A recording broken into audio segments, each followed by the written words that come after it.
We have the Silverscreen NFTs, Future of Cinema, NFTs in the Blockchain by Stacy Spikes. Come on out, Stacy. All right, my friend. We got about 10 minutes. You can go over a few minutes or 30 seconds if you want to. If there's any questions, if you want to ask, you fully can. And everybody, thank you for coming. We really, really do appreciate you. You're a fabulous audience. All right, my friend. Take care, Stacy. Got the mic? Can I get mic? Okay, good. How's everybody doing? Nice to see you guys. I was just sitting there a few minutes ago. So if you don't know, so I'm the original founder, co-founder of MoviePass, and we had a really good run and sold the company to a private equity group, and we kind of classically know what happened. They ran it off the cliff. In November, we bought it back, and so we're actually bringing MoviePass back, and part of it is we're rebuilding it from the ground up as a Web3 product. So I'm going to walk you through a little bit of what we're doing and also kind of the vision of what we think the space is from that last mile of distribution and in theater. So a lot of people complain about I mean, you guys are diehards. You're sitting here, so a lot of people complain: is cinema dead? Are we going away?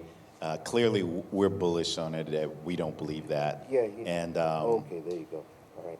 We just think it needs an upgrade. I mean, the problem has been that the technology is lagging behind, and there's just not a lot of tools in the marketplace to really make communication through creatives all the way down to the consumer easier. So we want to help change that. Little known fact that a lot of people don't realize, movie going is still the #1 out-of-home entertainment activity in the world, more than sporting events, music events, and theme parks combined. So a lot of people just don't realize that. So it's a pretty big space. And so whenever I see articles about its demise, it kind of cracks me up a little bit. So we see that there's an opportunity in the marketplace. So right now, the movie industry operates at a 20% threshold. What that means is only 20% of seats are filled on a movie. Given some of the Web3 applications, we think that can be doubled. So in the US alone, we think the box office can be doubled up to $20 billion a year. Some historical performance in 2018, we were at 3 million subs who saw 50 million movies in that year. It made up about 4% of the market with an ARR of 450 million. So that's what was accomplished in a single year of traffic. On a lot of the panels today, people have been talking about how do we get general consumers to adopt a lot of new technologies. In a lot of ways, is that if you make it easier, we'll be able to cross that chasm. So there's 3 things that I'm going to generally focus on and talk about this morning with my short amount of time, and I'm going to rip through all of this. So there's 3 things that we think to really be a Web3 company and move cinema forward is a full end-to-end marketplace. I'll talk a little bit about the metaverse presence, and then I'll talk a little bit about DAOs and how we think that they'll exist. So the marketplace that we're going to introduce, where we're revamping it, has a token economy built into it. So instead of the token economy that you'd imagine where it's almost like an investment tool, this is purely tokens that are going to get put into the marketplace that you're going to use as a currency. Your on-ramp and off-ramp, whether you come in through fiat or you come in through cryptocurrency, is irrelevant once you enter into the world. The other thing is we're going to introduce the ability to do tasking. So let's say I'm a filmmaker and I want people to host screenings on my behalf, and I'm willing to pay currency for that. I'm going to be able to put up and post tasking capabilities that people will be able to earn credits in the ecosystem. So there's the ability to pay for that and do things of that nature. Sponsorship, so a lot of times with documentaries, you'll see that there's sponsorship attached to it. Patagonia, soft drink companies, you see it with a lot of the skateboards, Red Bull. Now you'll also be able to put that in the ecosystem as well. And then collectibles and commemoratives, which I'm going to talk about towards the end. So here's a great, I had no idea, to be honest, when I was doing research for this, that collectibles and commemoratives is a $400 billion a year business. I had no idea. The Boba Fett doll that you see actually holds the record for an action figure price. It was set actually last month for $236,000. So on the left side, that's the one of the things, the NFTs that the Matrix had done. So all of these assets are going to move into the digital realm, and we're starting to see that already. So one of the things that we think is going to really help take off is where you're going to see fan art, which right now is a fringe property. You're going to see that start to move a lot closer to the center, where the marketplace for it just isn't there, but that's one of those things that we're going to put in place to help bring that forward. And another one is proof of attendance protocols, which are POAPs, which are badges and other things. So like, let's say you're seeing the Batman series. Warner Brothers wants a way to be able to reward people for seeing it on opening weekend. And each time you saw the film, and let's say it was a trilogy, and they wanted to reward those people, it makes it easier for all of that to happen because it's on the blockchain and there's the intelligence to be able to go back and forth with that relationship. So that's another thing that we'll be working on that's coming.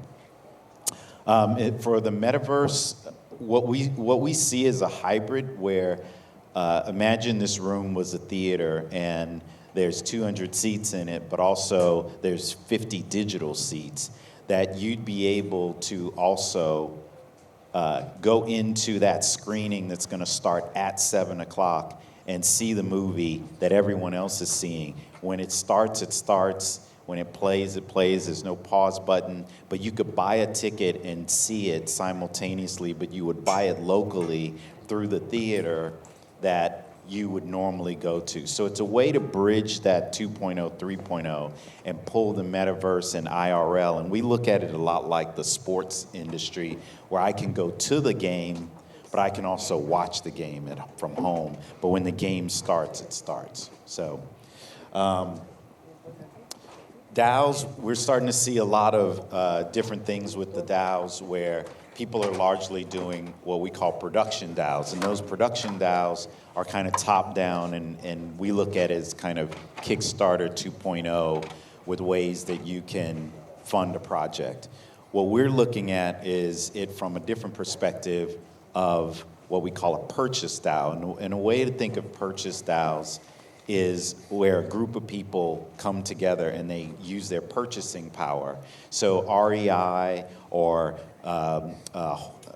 Whole Foods started out as a cooperative that did that. So we see that where you use the community from the bottom up, because right now a lot of these DAOs are top down and they're really just focused on, hey, support my movie.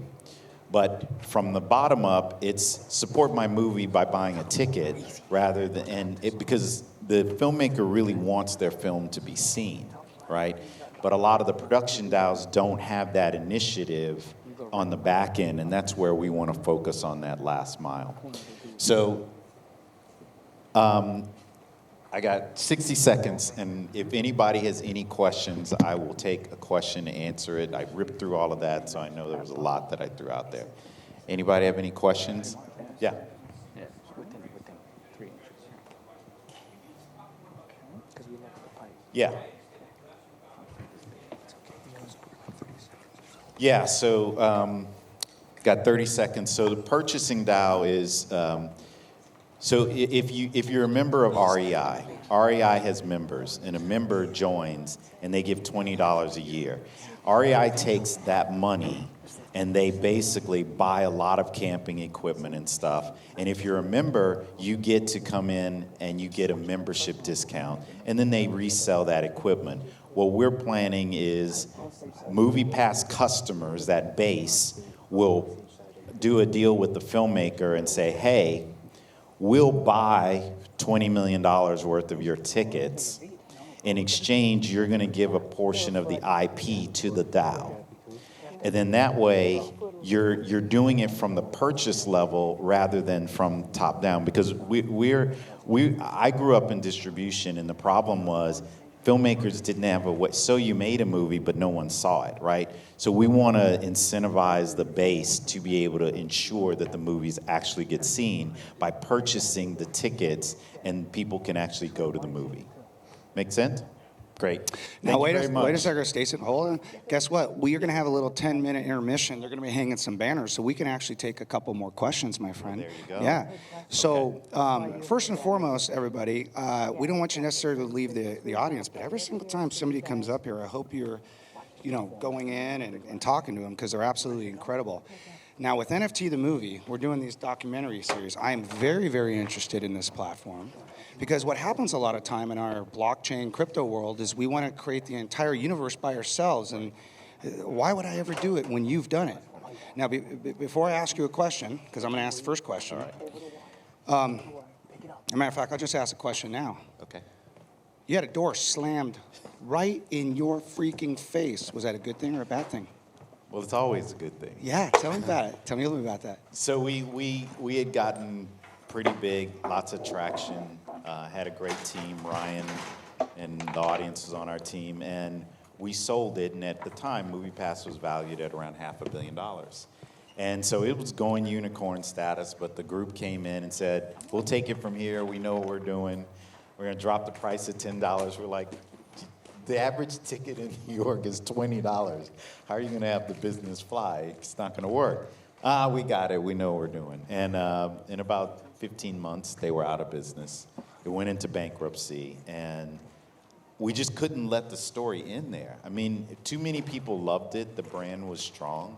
And so I went back and bought it back, and we're going to relaunch it. And it's like, can't let the movie end that way, It sounds to me, it sounds like they had the old school Web 2.0. Let's buy a lot of billboards, let's buy a lot of ads, and then we'll worry about our profits, yeah. Right? It's like pets.com. You're right? Yeah. So anybody have any questions? Any other questions while you have about? Yeah. Let's hear it. Oh, right over here. Yeah.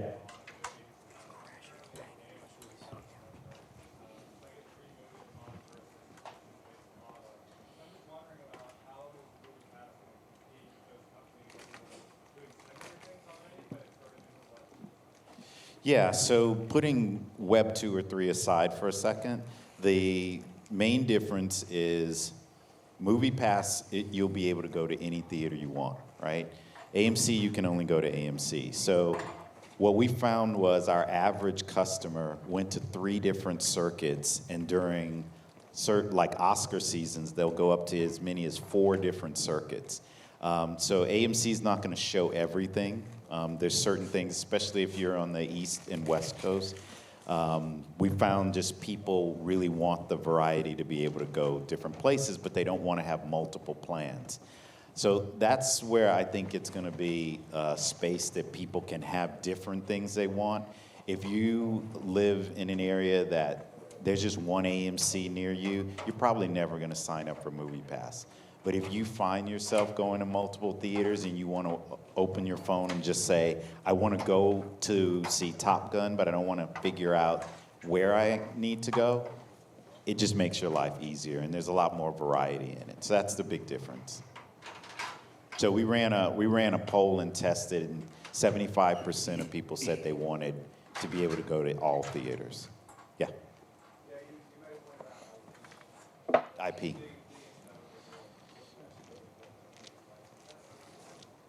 Yeah, it's actually quite simple. So what happens is when people invest in a movie, right? This is a traditional studio model. Studio pick up half the cost, and then the filmmaker will go around the world and sell territories, and that's why you'll see, like in a movie, that they're doing all these different. Why is Tom climbing on the outside of a building in Abu Dhabi? Guess what? He got funding there, right? So they write it into the script. Well, the people who put money into that all participate in the IP of those films. So what we're saying is, if we agree to buy tickets on your behalf, you're going to give a portion of that participation back to the DAO, which is ultimately to the consumers themselves. No. You would have, think of it like a studio library. A studio library is valued at around 4 to 6 times what revenue it does in the marketplace. It's like holding a stock. So you don't get cash back, but you have value. So you would have a token, and your value would be based on what that token or that library is valued at. Yeah. We had yep, there you go. Yeah. Thank you. Yeah.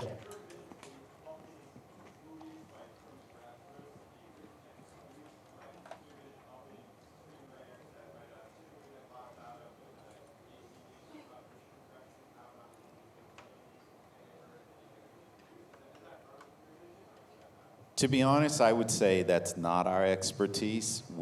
So when you look at the life cycle, where production has a lot of risk. There's films that, children die along the way, right? And we really feel the industry can grow just if we help get more people to go, right? So that's our end of the food chain, that last mile. So many filmmakers, like Sundance alone will get 3,000 films submitted to it, right? 12,000. 12,000. 7,000 features, 5,000 shorts. And so the ones that, I don't know what percentage will get picked up. Let's call 250 only get chosen. So with that percentage, of those 250, 1 to 2 of those films are going to make any money. Of that 250. Maybe 15 to 20 will break even, and 1 or 2 might break out and be a somewhat of a success. We think the last mile is the worst part. The economics need to improve, because then more movies will get released and more movies will get made. So production, not going to be our bag. We're going to let the rest of the world deal with that. And let me jump in on that, because, and we'll get to your question. We have about 4 more minutes till we're off to the next one. Here's what's interesting. When we submitted our feature film last year to Sundance, we didn't get in, and that's totally fine. I started to do the math, because of the 250 projects that got chosen, that meant there was 11,750 that didn't. Multiply that by 4 people minimum with a production company. 30,000 people were affected before Christmas. I didn't get a flip, because I already built with NFT the movie our model beforehand. So I think what's going to change now is, when I started to get into this business, people were saying back end. I said, don't stop using that terminology with me. Quit stroking me, because back end never happens, right? Yeah. We all worry about build it into the front end. And now with Web 3, and combining 2 and 3, we at least have a shot, right? True. You got a question over here? Yeah. Yeah.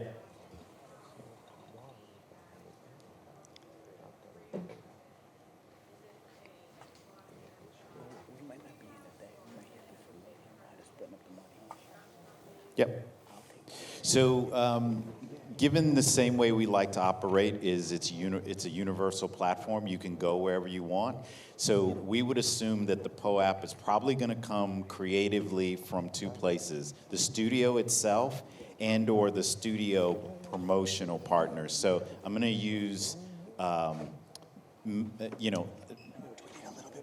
to use Top Gun, because it's just the first thing that pops in my head. So let's say Paramount is doing Top Gun, and they have some promotional and their proof of attendance that they're going to have. But then the U.S. Navy is going to do something, and they're going to cross-promote, and Top Gun gave them some behind-the-scenes footage and other stuff. So you could have, it might be, you'll get a POAP from the U.S. Navy, or you might get it from Paramount themselves, or a cross promotion. But we figure it's going to be a marketing tool pretty much led by the studios. But from our side as a ticketer, we're able to say, this person actually went to the movie, and that becomes your own NFT. And that's what you're seeing with a lot of the sports teams that are starting to do. The Dallas Cowboys did a deal with, I think it was blockchain, I think they did it with blockchain.com. And a few others. So those sports deals that are coming online, in an earlier panel where they were talking about the wrestling, that's what we think is going to happen, and where that's going to go. We have time for maybe one more. Yeah.